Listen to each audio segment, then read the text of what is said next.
Hello everyone, this is मीता। अभी हाल ही में supreme court में एक दोबारा डिवोर्स केस को म्यूचुअली कंसेंट के थ्रू ग्रांट कर दिया गया, जिसमें क्रुएलिटी और हैरेसमेंट का केस डिवोर्स केस फाइल हुआ था कोर्ट में। और 7 से 8 साल तक दोनों पार्टीज आपस में लड़ रहे थे। सो जो फैमिली जस्टिस हरीश कुमार हैं, उन्होंने म्यूचुअली इस डिवोर्स को ग्रांट किया on the basis of no hope of living together. उन्होंने एक हिंदी आइडियम भी पास किया, तू डाल डाल मैं पात पात, जिसमें उन्होंने ये कोट किया कि if you are acting smart I am smarter than you.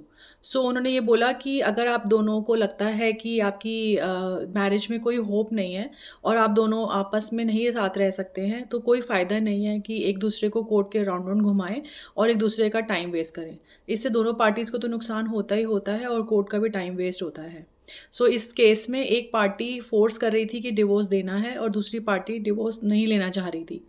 पर उन्होंने जब देखा कि इस मैरिज में कोई होप नहीं है, तो उन्होंने दोनों को म्यूचुअली कंसेंट के थ्रू डिवोर्स ग्रांट कर दिया। सो आपको क्या लगता है कि जो ये केस सामने आया, ये ठीक है या फिर दोनों पार्टीज़ को इसके साइन के थ्रू ही डिवोर्स होना चाहिए? Thank you so much. अपनी कमेंट्स कमेंट बॉक्स में टाइप करके बताइए प्लीज़। Thank you.